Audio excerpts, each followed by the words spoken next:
দুর্গাপুরে ওড়িশার পড়ুয়াকে গণধর্ষণের অভিযোগ, আর সেই গণধর্ষণের অভিযোগে 5 দুষ্কৃতী গ্রেফতার। আর এই গণধর্ষণের অভিযোগ ঘিরে বঙ্গ রাজনীতি তরজা তুঙ্গে।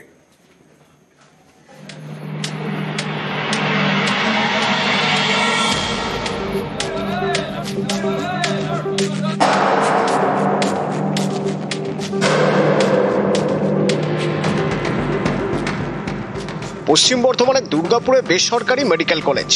শুক্রবার রাতে এই মেডিকেল কলেজেরই সেকেন্ড ইয়ারের ছাত্রীকে গণধর্ষণের অভিযোগ ওঠে। ছাত্রীর বাড়ি ওড়িশার জলেশ্বরে, থাকেন কলেজের হোস্টেলে। হোস্টেলের কাছে জঙ্গলেই তাকে গণধর্ষণের অভিযোগ। ঘটনায় আগেই অপু বাউরি, ফিরদৌস শেখ এবং শেখ রিয়াজউদ্দিনকে গ্রেপ্তার করে পুলিশ। রবিবার রাতে গ্রেপ্তার আরো দুজন, শেখ নাসিরউদ্দিন এবং শফিক শেখ। দুর্গাপুরে আইকিউ সিটি মেডিকেল কলেজ, এই কলেজেরই পড়ুয়া অভিযোগকারী তরুণ। গণধর্ষণের অভিযোগে ধৃত অপু বাউরি এই হাসপাতালেই রাজমিস্ত্রির কাজ করে। স্থানীয় একটি বেসরকারি কারখানার অস্থায়ী কর্মী শফিক শেখ। ফিরদৌস শেখ এলাকার একটি হাসপাতালের ওয়ার্ড বয়। নাসিরউদ্দিন শেখ দুর্গাপুর পুরসভার অস্থায়ী কর্মী। আমার ছেলে কিছু জানে না, আমার ছেলেকে শুধু পুরো গোটা গ্রামটা লোক না, ওই ছেলেটা খুব ভালো ছেলে, আমার ছেলে শুধু কি হলো। দুর্গাপুরে ডাক্তারি পড়ুয়াকে গণধর্ষণের অভিযোগ, এ নিয়ে বাংলার রাজনীতির হাওয়া গরম। বিরোধী দলনেতা হিসেবে আমি আজকে সকালে এসেই প্রথম পরিবারের সঙ্গে মিলিত হয়েছি। ওনার পিতৃদেব কান্নায় ভেঙে পড়েছেন আমার কাছে, আমাদেরও কান্না আসছে যে বাংলা অতিথি দেব ভব, আমরা উড়িষ্যার একজন মেয়েকে এখানে সুরক্ষিত রাখতে পারলাম না। এটা বাঙালি হিসেবে আমিও ব্যক্তিগতভাবে আমরা লজ্জিত, আমরা ক্ষমা প্রার্থী যে তার কন্যাকে সুরক্ষা দিতে পারল না পশ্চিমবঙ্গ। এর থেকে লজ্জার আর কিছু হতে পারে না। শুভেন্দু অধিকারী হচ্ছে বাংলার লজ্জা। এই বাংলার লজ্জা বিজেপি, যারা অপরাজিতা বিলের মতো একটা প্রয়োজনীয় বিল, যেটা কিনা হস্তক্ষেপের বিরুদ্ধে ছিল, সেই বিলটাকে যারা আইন হতে দেয় না, তারা আসলে বাংলা এবং দেশের লজ্জা। শুভেন্দু অধিকারী বড় বড় বাতিলা মারার আগে জেনে নিক, উড়িষ্যা সরকারের প্রতিনিধিরা তারা এসে বলেছেন যে পুলিশের যে এখানে তদন্ত প্রক্রিয়া, সেই তদন্ত প্রক্রিয়া একদম যথাযথ। দুর্গাপুরের সিটি সেন্টার, এখানে ধর্ণা মঞ্চ তৈরি করে বিজেপি, সেখানে উত্তেজনা, বিজেপি পুলিশ ধস্তাধস্তি। দুর্গাপুরে বেসরকারি মেডিকেল কলেজের সামনে উত্তেজনা ছড়ায়, বিক্ষোভ দেখায় এসইউসিআই। এদিনই দুর্গাপুর আদালতে বিক্ষোভ দেখান মহিলা আইনজীবীরা। নিউজ 18 বাংলা। আর ওড়িশার পড়ুয়াকে গণধর্ষণের অভিযোগে তুফানগঞ্জে তুলকালাম। তুফানগঞ্জ থানা ঘেরাও কর্মসূচি ছিল বিধায়ক মালতী রাভার নেতৃত্বে। সেই কর্মসূচিতে যোগ দিতে যাচ্ছিলেন যখন বিজেপি কর্মীরা মিছিল করে, তখনই তৃণমূলের বিরুদ্ধে হামলার অভিযোগ, ব্যাপক মারামারি, লাঠালাঠি। রাস্তায় শুয়ে বিক্ষোভ বিজেপি কর্মী সমর্থকদের, ডেপুটেশন দিতে যাওয়ার পথে হামলার অভিযোগ।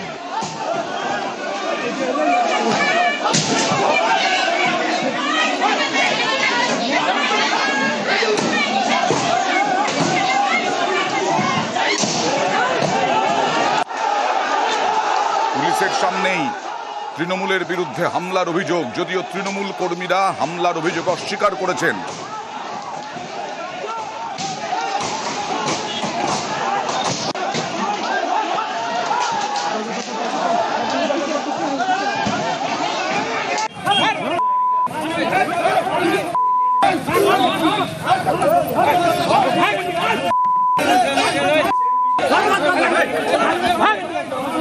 যত ভোট এগিয়ে আসছে তত উত্তপ্ত হচ্ছে কোচবিহার, দিনহাটা, তুফানগঞ্জ, বিভিন্ন জায়গায় রাজনৈতিক সংঘর্ষ। বাংলাটাকে শেষ করে দিয়েছে এরা, এদের গন্ডারের চামড়া, গন্ডারের চামড়া, গরু, বালি, পাথর, চাকরি, পায়খানা সবই চুরি করে শেষ করে দিয়েছে বাংলাটাকে। আর এই সংস্কৃতি শুরু করেছে বিজেপি তৃণমূলের তরজা তুঙ্গে, আর কয়েকজন বিজেপি কর্মী আহতও হয়েছেন।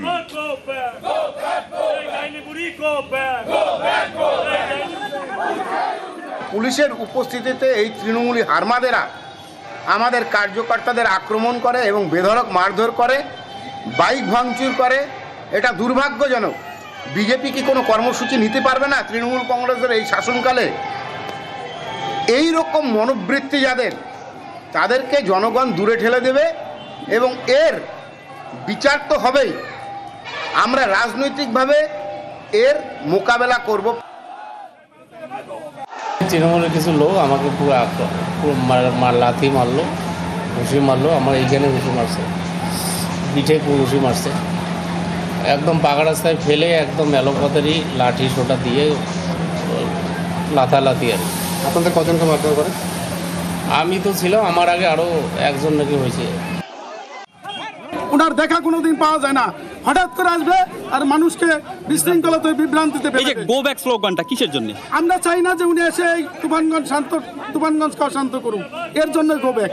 উনাকে আমরা ভোট দিয়েছিল এই বাংলার মানুষ তথা তুফানগঞ্জের মানুষ, একটি কাজ পর্যন্ত করে নাই, কোথাও একটা ইটের কোনা পর্যন্ত ওনার জন্য বসেনি, তাহলে সে কেন আসবে আমাদের এখানে? আর দুর্গাপুরে ওড়িশার পড়ুয়াকে গণধর্ষণের অভিযোগ, সেই অভিযোগে এবার রাজ্যপাল কড়া নিন্দা করলেন। রাজ্যপাল গেলেন দুর্গাপুর মেডিকেল কলেজে, বেসরকারি মেডিকেল কলেজে যে ঘটনাটা ঘটেছে সেই বেসরকারি মেডিকেল কলেজে গেলেন। সেখানে গিয়ে হাসপাতালে গিয়ে নির্যাতিতার সঙ্গেও দেখা করলেন।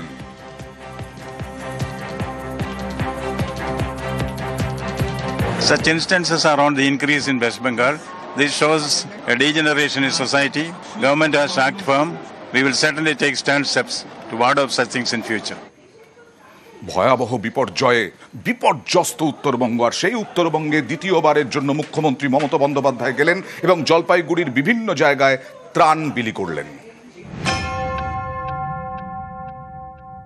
ভুটানের জলে এত বড় ঘটনা ঘটেছে, আমরা অনেক দিন ধরে বলছি ইন্ডো রিভার ভুটান কমিশন করা উচিত। এই যে ভুটানের জলে এত ক্ষতি হয়েছে, আমরা চাই যে ওরা ক্ষতিপূরণটাও দিক। সবটাই তো আমাদের করতে হয় ওয়েস্ট বেঙ্গল গভর্নমেন্টকে, না দিল্লি 1 পয়সা দেয় না কেউ 1 পয়সা দেয়। বিপর্যস্ত উত্তরবঙ্গ, পাহাড় থেকে ডুয়ার্স সর্বত্রই ধ্বংসস্তূপ। নিশ্চিহ্ন হয়ে গিয়েছে ঘর বাড়ি, ঠিকানা হারিয়ে ত্রাণ শিবিরেই আশ্রয় নিয়েছেন হাজার হাজার মানুষ।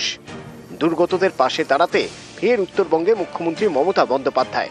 সোমবার প্রথমেই তিনি যান নাগরাকাটার বামুনডাঙ্গায় গাঠিয়া সেতু ভেঙে গিয়েছে, ফলে গাড়ি থেকে নেমে কিছুটা পথ হেঁটে যেতে হয় মুখ্যমন্ত্রীকে। তারপর অন্য গাড়িতে উঠে ত্রাণ শিবিরে পৌঁছন তিনি। মৃতদের পরিবারের হাতে আর্থিক সাহায্য তুলে দেন, চাকরির নিয়োগপত্র দেন। নিরাপত্তা বেষ্টনী ভেঙে কমিউনিটি কিচেনেও যান মমতা বন্দ্যোপাধ্যায়। টন্ডু চা মহল্লার ত্রাণ শিবিরে যান মুখ্যমন্ত্রী। ভুটানের জলে এত বড় ঘটনা ঘটেছে, আমরা অনেক দিন ধরে বলছি ইন্ডো রিভার ভুটান কমিশন করা উচিত। এই যে ভুটানের জলে এত ক্ষতি হয়েছে, আমরা চাই যে ওরা ক্ষতিপূরণটাও দিক। সবটাই তো আমাদের করতে হয় ওয়েস্ট বেঙ্গল গভর্নমেন্টকে, না দিল্লি 1 পয়সা দেয় না কেউ 1 পয়সা দেয়। আপনাদের অনেক কাগজপত্র হারিয়ে গেছে, সেই জন্য স্পেশাল ক্যাম্প করা হবে।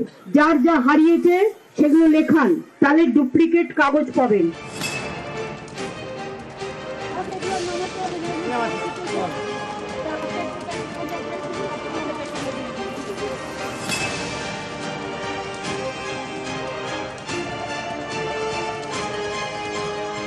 উদলাবাড়ি গজলডোবা হয়ে কার্শিয়াং পৌঁছন মুখ্যমন্ত্রী।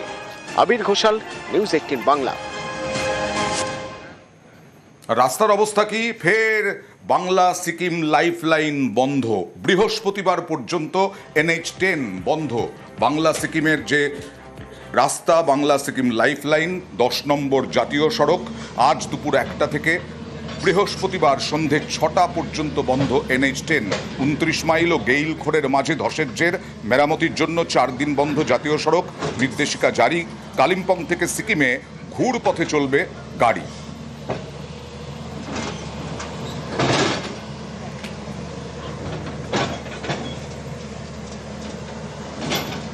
अभी तो बोला 16 तारीख तक सुनने में आया हम लोग को।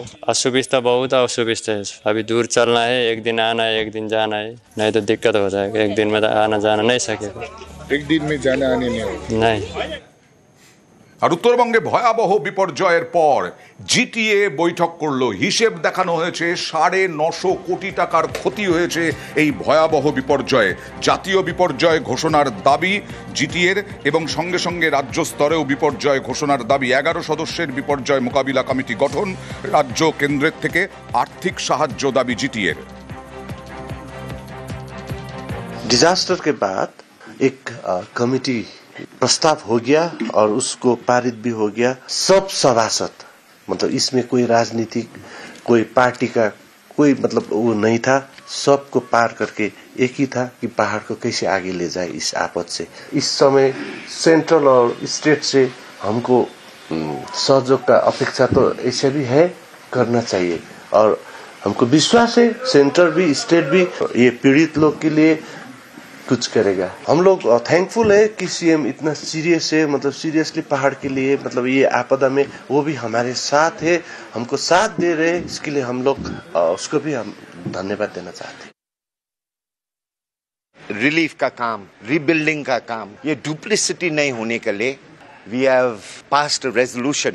This joint committee should include all stakeholders including Rajya Sabha MP Harshvardhan, Lok Sabha MP Raju Bista और 3 MLAs from Darjeeling, Kalimpong and Kurseong. दूसरा हम लोग सोचा है कि अपोजिशन पार्टीज को सैलरी मिल रहा है, लगभग 10,000 रुपये मिल रहा है, 18 महीना में 1,80,000 मिलेगा। ये हम टोटल डोनेट करेगा for relief and rebuilding. MP LAD देने के लिए हम लोग मांग कर रहे हैं, 5 करोड़ मिल रहा है। रिप्लाई आ रहा है कि नहीं, स्टेट गवर्नमेंट घोषित करने से सिर्फ हम एमपी लैड दे सकता है। I request MPs to use their MP LAD. Excuses का टाइम नहीं है, एक्शन का टाइम है। জলপাইগুড়ির তিস্তাপাড়ের বাসিন্দাদের সব জলে ধুয়ে মুছে গেছে। বাড়ি ঘর, ছোট ছোট শিশুদের পড়াশোনা লাটে উঠেছে, কারণ ব্যাগ, বই পত্র, খাতা সমস্ত ভেসে গেছে। আজকে সাহায্যের হাত বাড়ালেন বিডিও মিহির কর্মকার। তিনি ওই ছোট ছোট শিশুদের আইসিডিএস সেন্টারে নিয়ে গিয়ে পাঠশালা খুললেন, পড়ালেন, তাদের দুঃখ যন্ত্রণার কথা শুনলেন।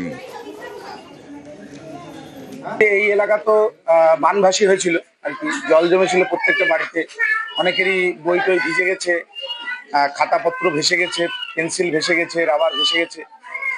সেগুলো দেখে এদের একটা পড়াশোনা বিমুখতা আর হচ্ছে এই বন্যা হওয়ার পরে এদের ছন্দে ফেরানোর দরকার আর কি। এরকম আমাদের কাছে নানা রকমের দুর্যোগের ছায়া আমাদের সবসময় আমাদের সামনে তুলে ধরেছে, কিন্তু আমরা সবসময় লড়াই করে সামনে এগিয়ে গেছি। এই বাচ্চাদেরকেও সেই বার্তা আমরা দিতে চাই। এখানে বাচ্চাদের সঙ্গে বসেছি, অঙ্গনওয়াড়ি সেন্টারে এসেছিলাম ভিজিট করতে, সেখানে বাচ্চাদের সঙ্গে কথা বলছি, বেশ আনন্দিত দেখে আমার নিজের খুব ভালো লাগছে। দেখলেন তো কয়েকদিন আগে বন্যা হয়েছিল, সব বইপত্র একদম শেষ, দেখলেন চারপাশে। এখন ভিডিও সাহেব আসছে, 2 ঘন্টা থেকে পড়াচ্ছে। অবশ্য আজকে অনেক ভিড় আছে, ভালো লাগলো আজকে দেখে। ছেলেমেয়েরা কি হচ্ছে? সবাই ভালোই বলতেছে, স্যার আসলেন পড়াচ্ছেন, 2 ঘন্টা থেকে ইয়ে করতেছে, পড়াচ্ছে। আমাদের বাড়িঘর ভেসে গেছে, ভেসে গেছে, আর বই খাতা ভেসে গেছে। নিজে পড়ালেন মাস্টারমশাইয়ের মতন? হ্যাঁ, ভালো লাগছে। বইপত্র তো দেবে বললো। হ্যাঁ, দিলে একটু ভালো হয়, বাচ্চাগুলো বই খাতা হারে গেছে। আমার বই খাতা হারা গেছে। আজকে তো মাস্টারমশাই হিসাবে ভিডিও সাহেব পড়ালো, কেমন লাগলো? ভালো লাগে। এখন কি মনে হচ্ছে, এখন থেকে পড়াশোনা? এখন থেকে পড়াশোনা রোজ করবো। রোজ করবা?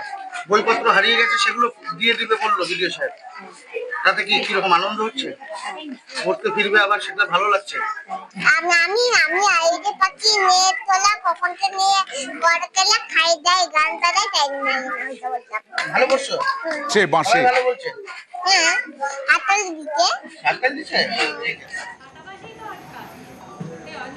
আর এই মুহূর্তে আমার বাংলায় যেটা দেখাবো, খগেন মুর্মু, শঙ্কর ঘোষ। খগেন মুর্মু রক্তাক্ত হয়েছিলেন নাগরাকাটায়, শঙ্কর ঘোষ আহত হয়েছিলেন। এবার খুনের চেষ্টার মামলা দিল পুলিশ। খুনের চেষ্টার মামলা 5 জনের বিরুদ্ধে। ইতিমধ্যেই 5 জনকে গ্রেফতার করা হয়েছে। SC/ST আইনে মামলা ছিল, এবার খুনের চেষ্টার অভিযোগে মামলা শুরু হলো।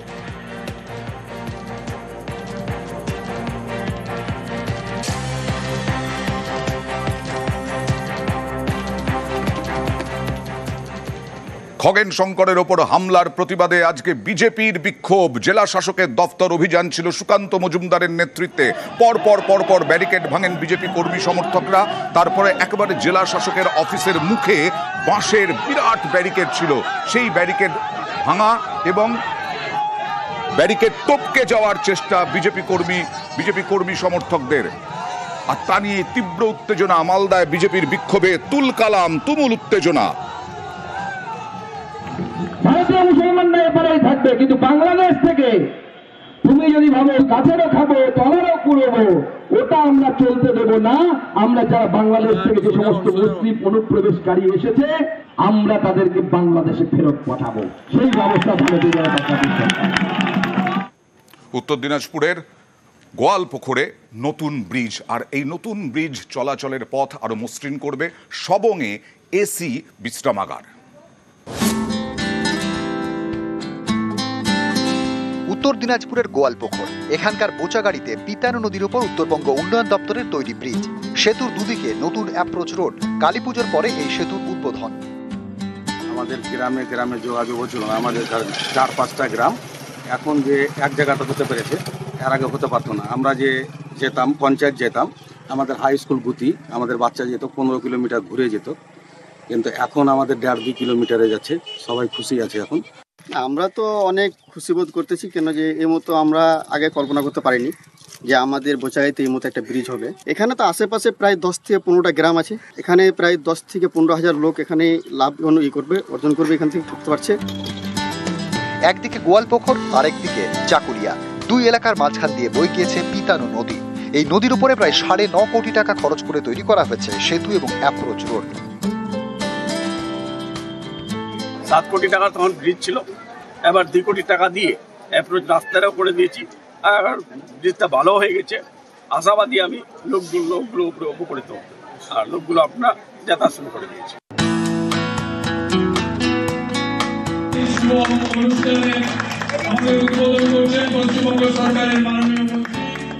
পশ্চিম মেদিনীপুরের সবং, এখানকার তেমাথানিতে যাত্রীদের জন্য এসি ওয়েটিং রুম। সবং থেকে মেদিনীপুর, ডেবরা, পটাশপুর, কলকাতা যাওয়ার বাস চলে। এই তেমাথানি বাস স্ট্যান্ডে প্রতিদিন অপেক্ষা করেন কয়েকশো যাত্রী। সেখানে যাত্রীদের সুবিধার জন্য এসি ওয়েটিং রুম, ভেতরে 30 জনের বসার জায়গা। খুব সুন্দর বাস স্ট্যান্ড, এটা দরকার ছিল এখানে তেমাথানিতে। আমাদের জন্য, আমরা যখন দুপুরবেলা আসি খুব কষ্ট হতো, এসি টেসি লাগিয়েছে, ভালো, একদম ভালো, খুবই ভালো, মানে আমাদের খুবই ভালো লাগছে। এটা পিডব্লিউডি করে দিয়েছে এবং ওই প্রতীক্ষালয় এবং তার সঙ্গে থাকবে ল্যাট্রিন, স্নান করার জায়গা, ছেলে মেয়ে আলাদা, এবং এটা মানুষের কল্যাণে কাজে লাগবে। মানুষ উপকার পেলে আমাদের আনন্দ। উত্তর দিনাজপুর থেকে চঞ্চল মোদক এবং পশ্চিম মেদিনীপুর থেকে দিগ্বিজয় মাহালি, নিউজ 18 বাংলা। যত কাণ্ড বর্ধমান স্টেশনে, কখনো পদপিষ্ট হয়ে 8 জন আহত হচ্ছেন, কখনো হুড়মুড়িয়ে স্টেশনের একাংশ ভেঙে পড়ছে। যাত্রীরা প্রশ্ন তুলছেন, কোথায় সুরক্ষা?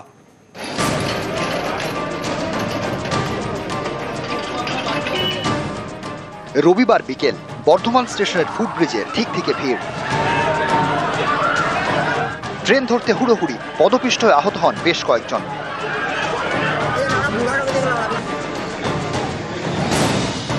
যাত্রীদের অভিযোগ, কোন প্ল্যাটফর্মে ট্রেন দেওয়া হবে তা শেষ মুহূর্তে ঘোষণা করা হয়। এতেই বিপত্তি। 4 এবং 5 নম্বর প্ল্যাটফর্মের মাঝে ফুটব্রিজে তখন যাত্রীদের ভিড়ে এগোনো দায়। ধাক্কাধাক্কিতে পড়ে যান একজন, তার উপর পড়ে যান আরো অনেকে, যার জেরে পদপিষ্ট হন বেশ কয়েকজন। 5 নম্বর হচ্ছে যত মেল এক্সপ্রেস ঢোকে, মেল এক্সপ্রেস ঢুকলো মানে প্রচুর লাগেজ, প্রচুর ব্যাগ নিয়ে একটা রাশ অফ পিপল আসে। এদিক থেকে কটলাইন লোকাল ঢুকলো, এক গাদা লোক চলে এলো, তখন ওই সিঙ্গেল ওই রাস্তা দিয়ে কিভাবে এত লোক বেরোবে? আর পুলিশ আপনি আজকে দেখছেন আজ আছে, 2 দিন পর ভুলে যাবে, পুলিশের আর কোনো চিহ্ন পাবেন না। এই একটা সিঙ্গেল ওয়ে রাস্তা দিয়ে কোনোদিন অত পরিমাণে লোক ওপরে ওঠা নামা সম্ভব নয়। অবশ্যই এখানে একটা নামার আর একটা ওঠার, ডবল ওয়ে রাস্তা না হলে কোনোদিন এই সমস্যার সমাধান মিলবে না। রবিবারই প্রথম নয়, এর আগেও একাধিকবার বর্ধমান স্টেশনে দুর্ঘটনা ঘটেছে। 2019 সালের 8ই নভেম্বর এই 4 এবং 5 নম্বর প্ল্যাটফর্মে পদপিষ্টের ঘটনায় আহত হন 11 জন, পরে একজনের প্রাণ যায়। 2020 সালের 4 জানুয়ারি স্টেশনের একাংশ ভেঙে মৃত্যু হয় একজনের। 2023 সালে 13 ডিসেম্বর স্টেশনে জলের ট্যাঙ্ক ভেঙে পড়ে, প্রাণ যায় 3 জনের, আহত হন অনেকে। এরপর রবিবার পদপিষ্টের ঘটনা। যাত্রীদের প্রশ্ন, তাদের নিরাপত্তা কোথায়? আজকে দেখুন কত সুন্দর অ্যানাউন্স হচ্ছে, কিন্তু কালকে কোনো অ্যানাউন্স এরা করেনি। এবং সবথেকে বড় ব্যাপার, এরা যে অ্যানাউন্স করছে আজকে পদপিষ্ট হওয়ার পর, তার আগে এরা কি ঘুমাচ্ছিল না রিল দেখছিল? আমরা প্রশ্নটা স্টেশন ম্যানেজারকে করতে চাই, এরকম দায়িত্বহীনতার কাজের জন্য একটা প্যাসেঞ্জার হিসাবে আমার সুরক্ষিত কি?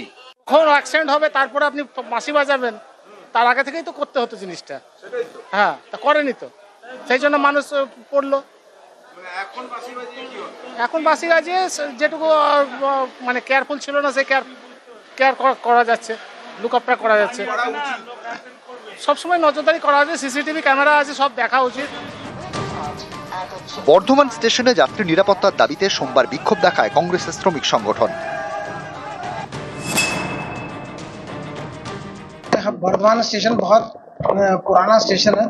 यहाँ पे जो प्लेटफॉर्म की विड्थ है ये बहुत ही कम है, और अभी हमने यार्ड रिमॉडलिंग का भी कदम उठाया है।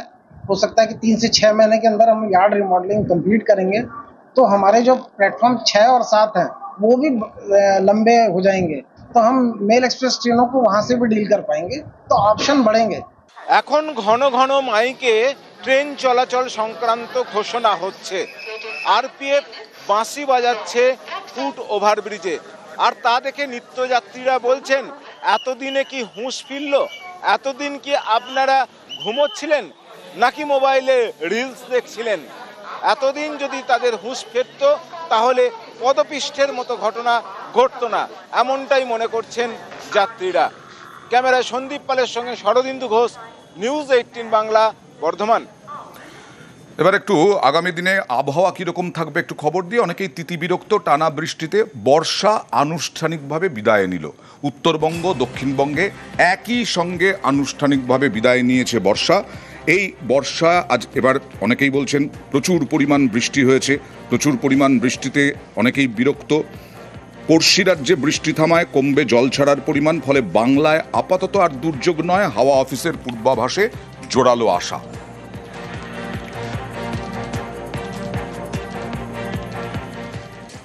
বর্ষা বিদায় নিচ্ছে, কিন্তু সম্ভাবনা থেকে যাচ্ছে ঘূর্ণিঝড়ের। আন্দামান সাগরের উপকূলে ঘূর্ণিঝড়ের একটা তৈরি হওয়ার ব্যাপক সম্ভাবনা। দেখুন,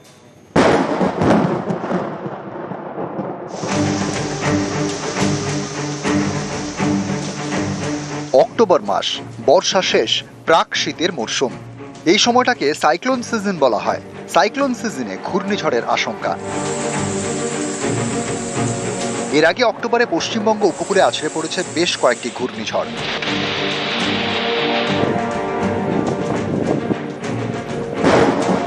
যেমন 2022 সালে সিত্রাং এবং 2024 সালে দানা। ঘূর্ণিঝড় তৈরি হওয়ার অন্যতম কারণ হল সমুদ্র পৃষ্ঠের তাপমাত্রা। সাধারণত 26 ডিগ্রি ন্যূনতম তাপমাত্রা হলে ঘূর্ণিঝড় তৈরি হয় সাগরে। এখন অক্টোবর মাস, বর্ষা বিদায় নিতেই ঘূর্ণিঝড়ের আতঙ্ক। 25 অক্টোবরের মধ্যে আন্দামান উপকূল সংলগ্ন বঙ্গোপসাগরে নিম্নচাপ তৈরির সম্ভাবনা, যা পরিণত হতে পারে ঘূর্ণিঝড়ে।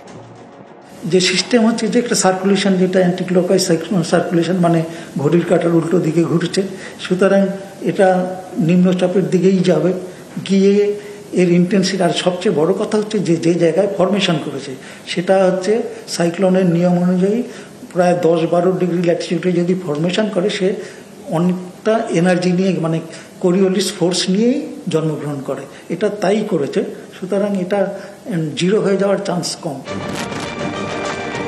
গত কয়েক বছরে বঙ্গোপসাগরে ঘূর্ণিঝড়ের সংখ্যা বেড়েছে ঝড়ের গতিবেগ।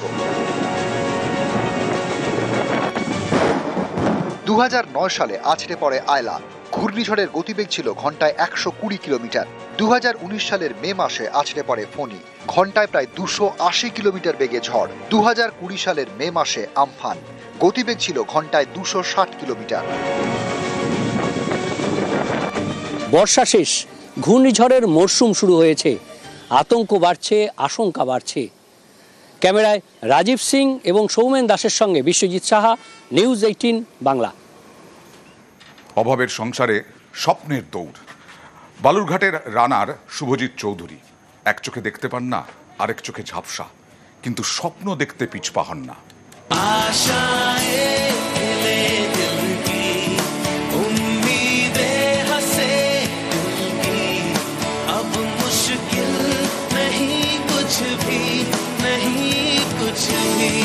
স্বপ্নের পিছনে ছুটছেন শুভজিৎ।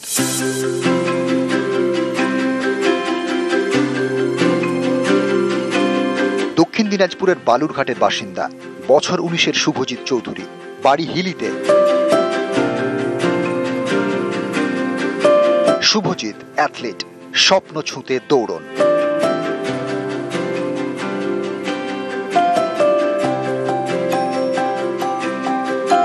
বাড়িতে মা বাবা, বাড়ির কাছেই শুভজিতের বাবার ভাতের হোটেল। এই হোটেল চালিয়ে টেনে টুনে জীবন চলে। এরই মধ্যে শুভজিতের লড়াই। একদিকে পড়াশোনা, আর একদিকে খেলাধুলা। যাদবপুর বিশ্ববিদ্যালয়ে দর্শন নিয়ে পড়ছেন শুভজিৎ, ফার্স্ট ইয়ারের ছাত্র। পড়াশোনার পাশাপাশি দৌড়। এবছর ওয়েস্ট বেঙ্গল প্যারা স্টেট গেমসে সোনা, চেন্নাইয়ে জাতীয় প্যারা অ্যাথলেটিক্স চ্যাম্পিয়নশিপে রূপো, 2023 সালে জাতীয় প্যারা তাইকোন্ডা চ্যাম্পিয়নশিপেও রূপো। এবার লক্ষ্য জাপানে 2026 সালের এশিয়ান প্যারা গেমস। মানুষের কাছে আমি ছোট থেকেই অনেক অবহেলা পেয়েছি, তো ওই থেকে মনে একটা জেদ ছিল যে নিজের জীবনে কিছু করার। সেই দিকে আমি খেলাধুলার প্রতি আকৃষ্ট হই। আগামীতে এশিয়ান গেমস যেটা 2026-এ হবে, সেটাতে যাওয়ার ইচ্ছা রয়েছে। বাড়িতে বাবা মা এবং পরিবারের সেরকম আর্থিক অবস্থা ভালো না, ওই কারণে আর্থিক দিকটা আমার খুব সমস্যা হয়ে দাঁড়াইছে যে নিজের প্র্যাকটিসটা এবং ডায়েটটাকে মানে ডিসিপ্লিনলি করবো। ও যেটা চাইছে আমি তো পূরণ করতে পারছি না। সরকার এবং কেউ যদি সাহায্য করে তাহলে আমি খুবই উপকৃত হব। সামনে অনেক বাধা, কেই শুভজিৎ ছুটতে চান আরো জোরে। শুভজিৎ ছুটছেন স্বপ্ন ছুঁতে। শুভজিৎকে জিততেই হবে। বালুরঘাট থেকে অনুপ সান্যাল, নিউজ 18 বাংলা।